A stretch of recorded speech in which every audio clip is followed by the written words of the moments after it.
Events in early Britain did not enter into the historical record because the island had little contact with the history-writing societies of the Mediterranean. That would change rather suddenly in the 1st century BCE, when the Romans invaded Gaul. Not only did the Roman conquest of Gaul create disruptions in Britain, but whatever fears of Roman intentions the chiefs on the island may have entertained would prove to be well-founded, as news arrived that Gaius Julius Caesar was preparing to land on the island. This was the beginning of Rome's involvement in British history, and it would lead to the first detailed description of historical happenings on the island, as Caesar wrote about his own campaigns. Although Caesar's 2 forays would prove to be something of a mini-series, it would presage the future relationships between the Romans and the Celts of Britain. Although the Romans knew precious little about the island of Britain, they did have a very strong opinion about the people who lived there, the Celts, or as the Romans preferred to call them, the Gauls. Back in 390 BCE, in the early Republic, Rome had been a power on the rise. And then all of a sudden, a tribe of Gauls had appeared called the Senones. They were under the leadership of King Brennus, and they had been raising hell in Etruria. The Romans had then challenged them and been defeated heavily in the Battle of Allia. After this defeat, the Romans were unable to prevent the Gauls from occupying their city. In order to get Brennus to agree to leave, the Romans agreed to pay blood money. They agreed to pay up 1,000 pounds of gold. The problem was that the Romans and Celts each had different ideas about what a pound was. As you might imagine, there weren't too many agreed upon standards for weights and measurements at this time in Italy. Brennus's expectations were, as you might imagine, heavier than what the Romans expected, and in order to really drive the point home that they weren't in a position to haggle and this wasn't a marketplace, King Brennus took his sword, threw it on the scale to make it even heavier in his favor, and said, "Woe to the vanquished." And it was that insult in particular that really offended the Romans and made them decide that, in fact, the Gauls were not fit for this world. As for how the Romans felt about the Senones in particular, one will note that the Romans conquered the Senones who lived in northern Italy in 283, and after the conquest of that tribe, the name Senones vanishes from history. I'm not saying the Romans genocided them, but clearly the Romans genocided them. The hatred of the Gauls was renewed in the 100s, when a Roman army was destroyed at Arausio, and that led to a crisis in Rome. The Romans realized that due to social decay and a lack of reform for decades upon decades, their army's condition had worsened. And so they engaged in a breakneck series of reforms under Gaius Marius, who did something highly unusual by holding 5 back-to-back consulships, and in the process created the cohort-based professional standing legions. These, of course, went on to defeat the Gauls of northern Italy, and then from there the Romans began to spread into not only northern Italy, but what they called Transalpine Gaul, or today's southern France. And now they were going to be in even more contact with the Gauls because France was perhaps the most important and powerful area of Celtic civilization. The legions who followed Caesar into Gaul, and from there into Britain, were a direct result of the Marian reforms. Therefore, it's worth considering what the Roman legions were like during the time of Caesar. If we look at the period before Gaius Marius and his reforms, the legions had been recruited from landowning farmers. Some of these men were citizens, some were not, and all of them were expected to be able to furnish their own gear and some of their own food as well. Military service was not paid, it was considered a duty. But this was largely sustainable because most of Rome's early wars were fought at home or not far from it. What happened over time is that after Rome defeated all of its nearby rivals and became the sole superpower in the Mediterranean, it found itself sending men abroad to Spain or to the Greek world or elsewhere and these men would therefore stay for longer periods of time. Since they weren't getting paid on a regular basis, the only way that they could make income during that time would be if their general won a big battle and they were able to take away some plunder. But because they had already defeated most of their major rivals, there weren't that many big paydays. And one of the worst pieces of news a Roman farmer soldier could get in this period is that he was going to be sent to Spain. The wars in Spain not only didn't pay well, but they tended to last for long periods of time, and they also had a high casualty rate. What would end up happening is that soldiers would go abroad to serve and then come home finding their farms are a bit of a ruin, that their families have not been able to get by in their absence. And so these men were then forced to sell their farms and move to the city. These land holdings were then gobbled up by wealthy landowners who would then increase their estates. And the people running the Roman world at this time were increasingly wealthy. They were benefiting more from the Republic's growth than common citizens. And as politics became more and more expensive, these men became unwilling to part with the lands they'd acquired. The result was military unreadiness, as these men were now fewer in number, the men who could serve in the legions, and there also was urban discontent because of how many people had lost their land. At the same time, the men who still were on their farms were being asked to serve a lot more than they felt was right and proper. So they were being overused, which not only meant that the armies were getting older, but also that they were becoming more dispirited. Their morale was suffering because they felt like they were being asked to do too much. And not to mention, another factor is that if Rome were to actually fight a major war, they would not have the same kind of bench depth that they had during, say, the Second Punic War, when this conscript system was at its zenith. And so, the Battle of Arausio that we talked about a minute ago shook Rome out of its complacency. The political obstructionism that had obtained for a few decades by this point was suddenly broken down by Gaius Marius and his overwhelming popularity with the common people of Rome. So going through the People's Assembly, which was a way to pass laws without using the Senate, Marius was able to get these reforms through. And the end result of his reforms is that he created the professional legions. So these legions would not only be the blueprint for the legions Caesar would lead into Gaul and Britain, but also the imperial legions who would be the main force of the Roman army during the early and high empire. So the way that the legions worked is that these men would sign up for set terms of enlistment. They didn't need to supply their own equipment. The state would provide it. They would be trained, and they would stay under arms for the length of that term. And at the end of their service, they'd either get a bonus or they would get a piece of land. The average length of service in the imperial period was about 20 years, with it sometimes going down to 16, sometimes going up to 24. During the late Republic, it was probably actually less than that. It might have been significantly less than that, but we don't have a lot of solid evidence for exactly how long the legions who were signed up under Pompey or Caesar were expected to actually serve. That being said, these legions would have a pretty high level of ability when it came to fighting. Not only were they experts in combat, but they were increasingly adept at engineering feats.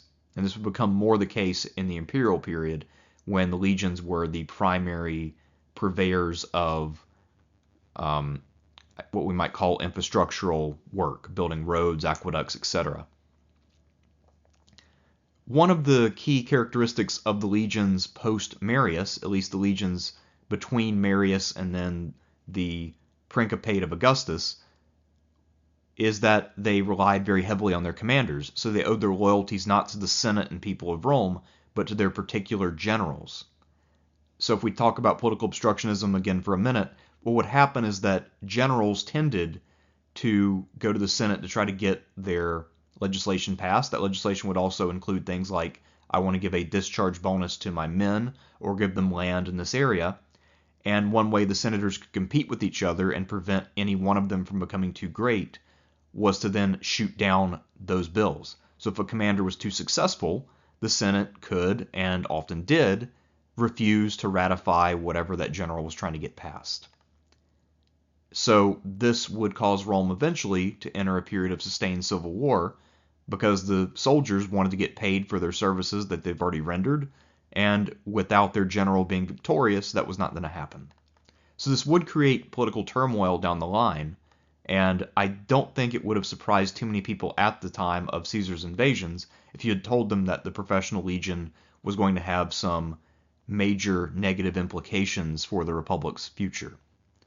But one thing that these legions were very good at was fighting, and that's what we're about to see them do. Gaius Julius Caesar is one of the best known names in history, and as important as he was for Roman history, he is also a very important figure in British history. Not only did he invade the island twice, but he also leaves the first substantial account of British society and culture. Born around 100 BCE, Caesar was from a patrician family, a family which traced its descent all the way back to the foundation of the Republic in 509 BCE. In relative terms, and I want to emphasize strictly relative terms, he was poor. That is to say that he probably only had a few major estates when he entered the Senate, rather than the numerous estates that many of his rivals enjoyed. That being said, he was not going to let relative poverty get in the way of his grand, vaulting ambitions. Caesar dreamed of being a Roman Alexander, as did many of his contemporaries. But unlike most of them, Caesar actually had the ability to go out and create some reasonable facsimile of Alexander's success. Caesar was highly intelligent, he was charismatic insofar as he could inspire people both as a speaker and as a leader in the field, and he was also a pretty athletic fellow who could lead from the front in battle and hold his own against enemy combatants. In other words, he was talented across the board. He had every skill set you would want if you were an ambitious ancient politician. His only real flaws were that he was a bit on the cold side, meaning that he often struggled to make really warm personal friendships. He suffered from epilepsy, which was getting worse as he got older, and occasionally, despite his dedication to being as cool, calm, and collected as humanly possible, he did sometimes lose his cool and blow up at people. But aside from those things, Caesar was more or less the ideal Roman politician. He had everything you would need to go all the way. He was also very well connected and set up. His uncle by marriage was none other than Gaius Marius. And once Marius's faction lost the civil war when Caesar was a teenager, Caesar was really the only person left to take up the mantle of leadership. And so, he was able to assert himself as a major figure in politics from an early age. Although his rise was not meteoric, it was steady, and despite all the best efforts of his many conservative enemies, Caesar continued to succeed and gain popularity. He showed what a powerful politician he really was in 63. That year, the reigning Pontifex Maximus, the chief priest of Rome, died, and an election was held to determine the new Pontifex Maximus. This was a major position in Roman politics because it made someone the head of their whole religion. It also was a highly prestigious ceremonial role, and unlike most other positions, it was for life. So the expectation for everyone was that the grand old man of the Senate, Catulus, would get the office, hold it for a few years, and then croak. But instead, Caesar challenged Catulus, everybody laughed at him, and somehow he managed to pull out a victory. So from that point forward, no one made the mistake of taking Caesar lightly again. At heart, the Roman Republic was an oligarchy. And this oligarchy only really worked when the 600 members of the Senate were more or less equal to one another. If any member or handful of members became too powerful, then the body as a whole ceased to really matter. And for that reason, it had long been customary in Roman politics for many in the body of the Senate to try to take down members who got too powerful. However, once we now have these professional legions and we have commanders with extended commands who are winning glorious battles and gaining tons of ground, the rise of outstanding individuals was inevitable. Despite that, however, the more conservative faction in the Senate continued to really engage in obstructionism against anyone they deemed to be either too powerful or whose ambitions seemed a little too dangerous. One of their favorite targets was Caesar. Up to this point, Caesar had not attained the consulship, and he was not really in the leading circle of Romans, but both his ability and ambition were very well known. There was also Gnaeus Pompeius Magnus, who up to this point was considered Rome's greatest general. He had won major battles all across the Roman world. He had gained a lot of territory for the Republic, and he had also become outstandingly wealthy due to his conquest. There was also Pompey's rival Marcus Licinius Crassus, who, while he had very few military accomplishments, he was both a solid orator and someone who was outstandingly wealthy, as he actually owned a great deal of Rome itself. And so these three men continually got obstructed by the Roman Senate, or at least the conservative faction in it, who knew how to really pull the levers and make life difficult for them. Pompey had his own grievances, as did Crassus, but the final straw for Caesar himself was probably that he had been the pro-praetorian governor of Lusitania, and in that capacity he had won enough battles that he had earned himself a triumph. And so he was going back to Rome to celebrate it, and then he wanted to run for the consulship. But his opponents in the Senate decided to interpret the rules in such a way that it forced Caesar to choose between either having his triumph or running for office. So he either had to have his triumph and delay his election for a year, or forego that triumph forever and never get an opportunity to have it, and then run for consul. So he felt like this was deeply unfair. Ultimately, he decided that the consulship was more important, so he put himself forward as a candidate. And in the meantime, he decided that he did not want to be put over the barrel like this again. So he contacted Pompey and Crassus. He was friends with both of them, even though both of them hated each other. So Caesar was the glue guy, and he formed what was known as the First Triumvirate. And the idea here is that the three of them will work together as a kind of coalition. They will then have more junior magistrates working under them, and they will make sure that anything that they want to do gets done, and that they will clear the obstructionist out of the way. So this will enable them to get the commands that they want, to have the honors that they feel they're entitled to, and also for Pompey it was imperative because he had a lot of veterans under his command who had not been settled yet due to this obstructionism. And so Pompey felt like it was necessary to get Caesar into office so that way he could actually pass the bills he needed to keep his veterans happy. And so, because the immediate danger was that Pompey's veterans would march on the city, the men of the First Triumvirate could plausibly claim that they were actually acting in the interest of peace, and that what they were doing was necessary in order to keep the Republic at peace internally. For the year 59, Caesar was elected as one of the two consuls or chief magistrates of the Republic, and his main task was to make sure that Pompey's bills got passed, and at that point his allies would then help him to get a favorable command. So that was kind of the plan, and as expected, he immediately encountered a lot of pushback. The pushback came from his consular colleague Bibulus.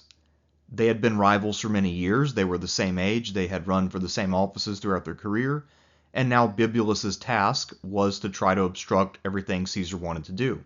To that end, Bibulus claimed that he kept seeing bad omens, and in Rome, if there were bad omens, you couldn't hold public business.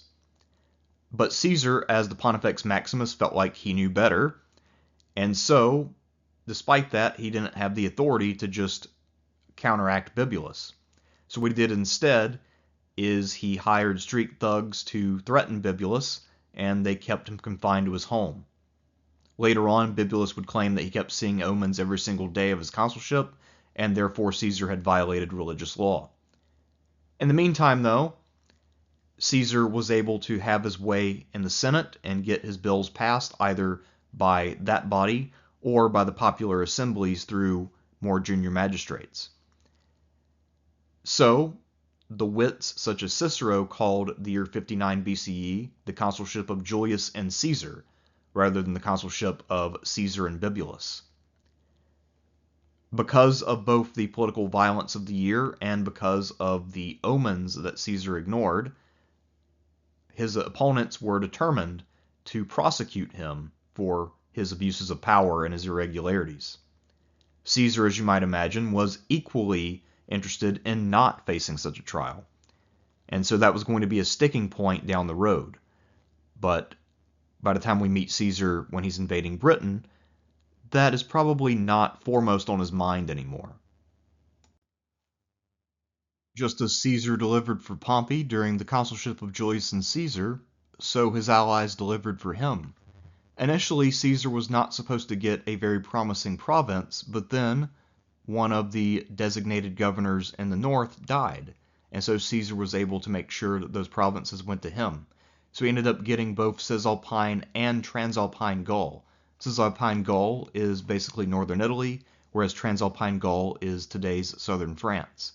Combining these two provinces and then adding Illyricum, which is approximately like Bosnia, Croatia area, he now had 3 provinces, which was very unusual, and between the resources of those provinces, he was now able to embark on a major campaign. And his ambition was to do nothing less than conquer all of Gaul. So the entire area that he artificially designated as Gaul was to be his. Exactly what that meant geographically is unclear. However, Caesar was going to spare no expense. He not only was able to get some legions, such as the 10th Legion that he had used earlier as praetor, back into service, but he also raised new legions from scratch, and he was able to get Pompey, who was his ally and son-in-law, to give him some of his legions. And ultimately, Caesar's army would total 10 legions at its peak. For context, 1 legion is about 5,000 men at nominal strength, so we're talking about 50,000 legionaries, not including camp followers and auxiliaries. And so, within about a year of the formation of the First Triumvirate, where Caesar had entered in as sort of the political mastermind, he now found himself as the primary military commander of the 3 men. And he wanted to revive an old ambition he had to be the Roman Alexander. And he thought that by conquering Gaul, he could become that. From the outset, however, it's fairly clear that he probably didn't really know exactly what he was getting himself into in terms of how far he'd have to go to conquer the whole thing, but he would prove to be wildly successful. And so his conquest of Gaul, militarily, is one of the most brilliant Roman campaigns of all time. Caesar had the men, money, and material to wage a war, but as yet he didn't have a pretext, or to use the Latin, a casus belli. He had to find one, therefore. And so what he did is he received an invitation from a tribe allied to Rome who asked for his aid against the Helvetii. At the time, the Helvetii lived in the mountains, the Alps, and they were planning to migrate into the warmer and more hospitable plains of Gaul. Caesar intervened and repulsed them, and this then gave him a presence in Gaul beyond his border, which he would then exploit from that point forward. In the meantime, however, the Helvetii, who lost many of their fighting men, were forced to go back into the mountains, and their descendants remained there. In fact, today's Switzerland has a formal name that shows the Helvetii, once defeated by Caesar, never left. Switzerland is formally called the Helvetian Confederacy, and the goddess Helvetia herself is the personification of the Swiss people. Thus, in a real sense, Caesar, in the year 58 BCE, became the father of Switzerland. But of course, he wouldn't stop there, and he would play a major role in the histories of many countries in Europe. Although his casus belli was laughably thin, Caesar was able to really capitalize on Rome's deep-seated prejudice against the Celts in order to justify a war of conquest in Gaul. He claimed now to have the right to conquer Gaul all the way to the Atlantic Ocean. This meant incorporating a very large section of territory. France is about the same size as Texas. And he was going to try to do this within the 5-year period he had designated to be governor. So this was a pretty ambitious undertaking. The way that he did it was through divide and conquer tactics. What he would do is make an alliance with a large number of tribes, and they would use their alliance with Caesar to pursue old rivalries with other tribes. At this time, Gaul was not politically united, and so Caesar was able to take advantage of that. By the end of his campaign, Caesar proudly informs all of his readers back in Rome that he killed 1/3 of the Gauls, enslaved 1/3, and left the other third around to pay taxes and do farm work. This, I think, shows better than anything else the Roman attitude about the Gauls, that Caesar can openly and proudly proclaim genocide, and it bolsters his popularity. The strongest challenge that he ever had during his conquest of Gaul actually came fairly late in his time there. In the year 52, there was an uprising of many of the Gauls under the leadership of Vercingetorix. And so, even though by this point Caesar had thought that the war was over, it was actually about to peak near the end. Caesar would prevail against Vercingetorix at the Battle of Alesia, and ultimately Gaul would settle into being a Roman province, initially called Long-Haired Gaul. But before that happened, Caesar was actually farther north on the Atlantic coast. And that's really where our story picks up. By 56 BCE, Caesar's forces had penetrated to the Atlantic coast. And it was at this point that he had to start thinking seriously about where to draw the boundaries for Gaul. Where would his new province end? Of course, the Atlantic Ocean was a pretty obvious endpoint, but he also decided the Rhine River was another. Both of these are fairly impressive physical boundaries that would slow down any invasion. The problem that Caesar had is that the Celts did not really see these geographical features as natural boundaries, and they tended to cross them all the time, especially the Rhine River. And so Caesar decided that he needed to establish the fear and make sure that these boundaries meant something to the locals. Therefore, he'd need to go into Germany and into Britain. This casus belli is thin, much like his hair, because it turns out that aside from all the tribes crossing the Rhine from Germany into Gaul, he doesn't really furnish us any solid examples of Britons who made the trek across the Channel to interfere in his work of conquest. There was a lot of trade across the Channel, but there doesn't seem to have been any real major troop movement during Caesar's time, except, of course, the 2 invasions that he launched. Also, it's worth mentioning that he can't really pretend that there's a lot of cultural difference between the peoples of Germany, Gaul, and Britain, because there wasn't. But what he wanted to do was to push an artificial definition that would force these people to stay on their side and leave him be, let his conquest be in peace. And so he began to use words like Germans, because he found one tribe called the Germani. Therefore, anybody on the other side of the Rhine is German now. If you live in Britain, you're a Briton, rather than just another member of a tribe that might actually have some continental presence. Another thing to keep in mind is that if he can claim to be fighting 3 different groups rather than just one, then how much more impressive does that make him when he reports back to Rome about all the various tribes and peoples he has conquered and all the boundaries he's penetrated? And so, in the year 55 BCE, Caesar set out on his most ambitious campaign, where he would first cross the Rhine and then invade Britain. The German campaign went well enough, and it was one of his crowning achievements. Much like his balding head, he tended to cover his thin pretext with a crown of laurels. If he succeeded, then who cared why he had embarked on it? However, his invasion of Britain would prove to be a little bit less successful, as we'll see. One of the less charming features of ancient writers is the kind of elitism that they had, which manifested itself in a lack of technical details, including precise dates. The reason why so many ancient writers did not indulge in those kind of details is precisely because they didn't want to. They felt that a gentleman scholar, a man of leisure, should not worry about such technicalities. Those kind of technicalities, at any rate, should be the preserve of more blue-collar specialists.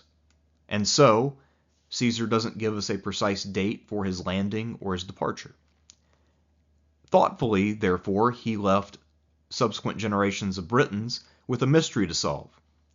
And one of the participants in the contest to figure out when Caesar landed and when he left was none other than astronomer Edmund Halley, best known for a comet he discovered.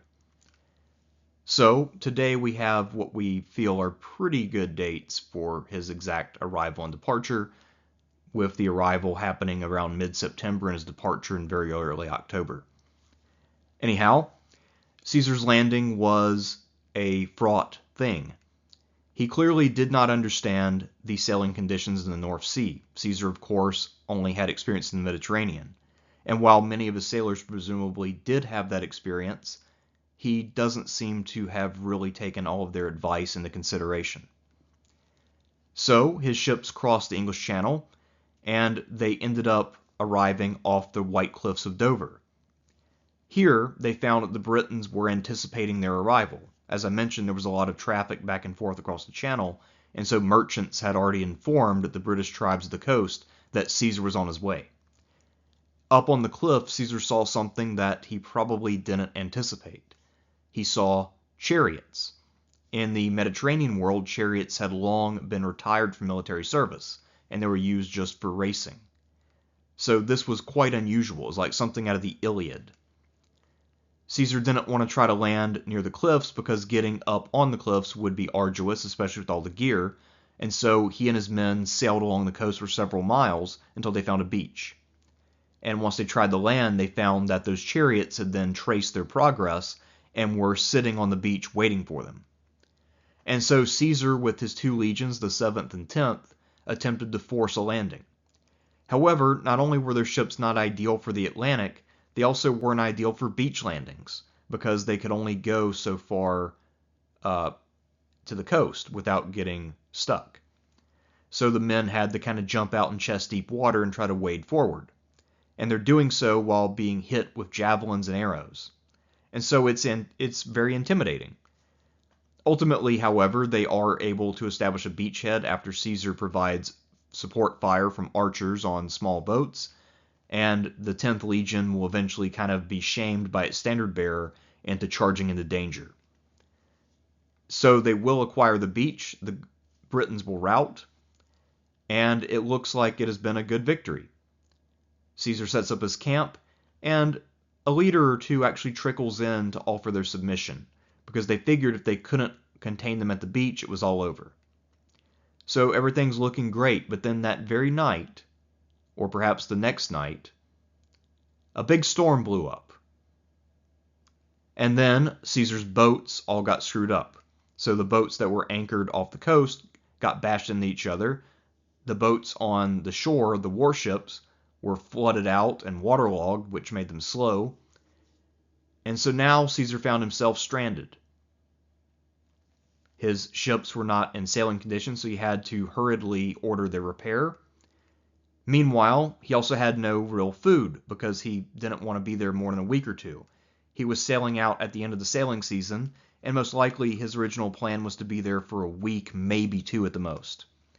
So now he not only has very little food, but he also has very few supplies for repairing his ships. And then he gets news that the Britons are preparing to attack him. So now he's got to go and try to find them and get food. So he invades the interior with just 2 legions. And by the way, he'll have no scouting because he had originally tried to come with a force of cavalry, but they hadn't made the trip because contrary winds had blown them back to port.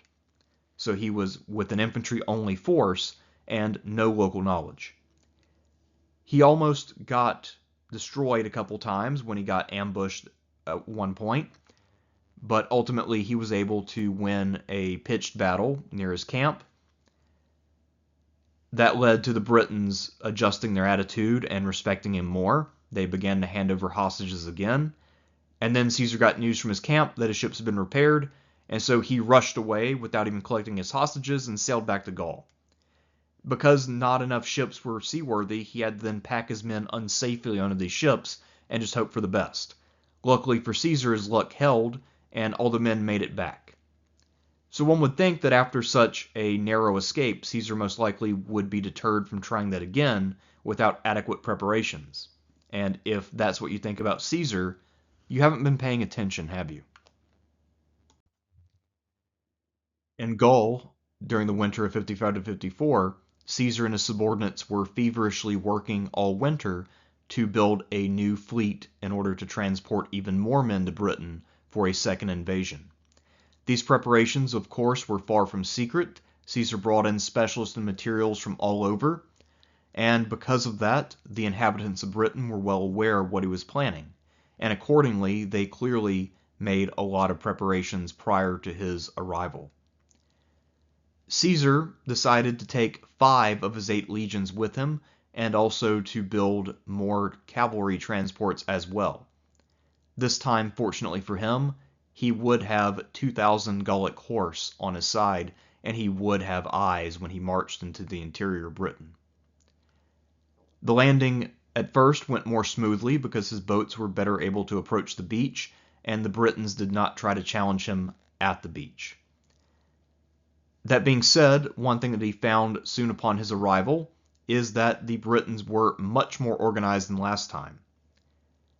One embarrassing failure that Caesar had to endure early on is that although his initial landing was successful and he then fought a small battle and won, he found that his preparations in Britain had really failed to learn the obvious lessons of last time. For whatever reason, perhaps because it was earlier in the year than it was the last time he was there, Caesar really didn't understand that tides were still a problem in the summer. And so, he had not beached all of his ships and secured them properly. He effectively left his ships out the same way he had the last time. And, surprise, the same thing happened. So his ships once again got battered up, and many of them had to undergo repairs before he could go home. So once again he found himself stranded on an island where he had inadequate supplies. Although his supply situation was not as bad as it was last time, he still was not prepared to winter in Britain if he had to. So now he had to deal with a coalition led by a tribal chief named Cassivellaunus. Cassivellaunus was a chief from north of the river Thamesis, or to use the more modern word, Thames, and he had the agreement of probably 5 or 6 other tribes in Cantium. And so he decided to fight Caesar, not by fighting him head on, because he quickly realized that in an infantry battle the Romans were hard to beat, but instead he used his chariots and their mobility to wage a guerrilla war. And his main tactic was to deprive Caesar of forage. So every time he saw Caesar's men approaching, he would send out his men dispersed to prevent Caesar from gathering food and supplies. And we can tell from Caesar's writing that he was clearly impressed by, and also frustrated by, Cassivellaunus' tactics, which were on point as for what one would need to do to really frustrate the Romans. However, Caesar was able to march to Cassivellaunus' main stronghold, and he burned it down. So he found the oppidum that Cassivellaunus used, burned it to the ground. At the same time, Cassivellaunus wrote to the chiefs in the south who were unengaged that they should go against Caesar's camp where the ships were. Caesar, luckily for him, had decided to leave one of his legions at that camp. And so when the Briton chiefs attacked, his legate, Quintus Atrius, was able to hold the camp and repulse them. Once those two things occurred, once Caesar had burned his oppidum, and once his allies had failed to take the camp, Cassivellaunus' will was broken, Many of his allies started surrendering. In fact, one of his neighboring tribes had actually defected to Caesar because Caesar had their heir apparent in his ranks. So Caesar's had the heir apparent of the Trinobantes, and he offered him the kingship. The Trinobantes accepted him back because they wanted Caesar's good faith, and once that tribe defected, that was one of the strongest tribes in the area. So Cassivellaunus decided that discretion was the better half of valor, and he agreed to surrender. So Caesar formally received the submission of most of these tribes. They handed over some hostages, and they offered to pay him annual tributes to acknowledge that Rome was now their master. But a couple of things we need to note, though. First of all, once Caesar returned to Gaul, he would never return, and we have no reason to think that any of these tribes ever paid anything, unless they made one payment to get back their hostages. The other thing to note is that Caesar had only really explored a very small part of Britain. He never left the confines of the territory of Kent. And during that time, he had also heard a lot of really weird misconceptions about the rest of the island. For instance, he was convinced that if you go beyond the coast, that the people would become much more primitive very quickly, and that if you went into the Midlands of England, that you would find the people there only ate meat, and they could not cultivate grain at all. So either he was being fed misinformation, or he was deliberately playing it up in order to make Britain sound like a more savage and exotic land than it really was. We know from archaeology that the Celts of the Midlands were more or less identical to the Celts of Cantium. But anyway, it proves that Caesar either did not know all that much about this island he was invading, or else he was misrepresenting it in order to make himself just that much more impressive. At the end of the day, though, these two invasions, while very impressive in their own right as unprecedented military achievements, didn't actually achieve anything of note or material consequence. Because while Caesar was away in Britain, his enemies back in Gaul were recovering from their shock from his conquest, and they were plotting their next move.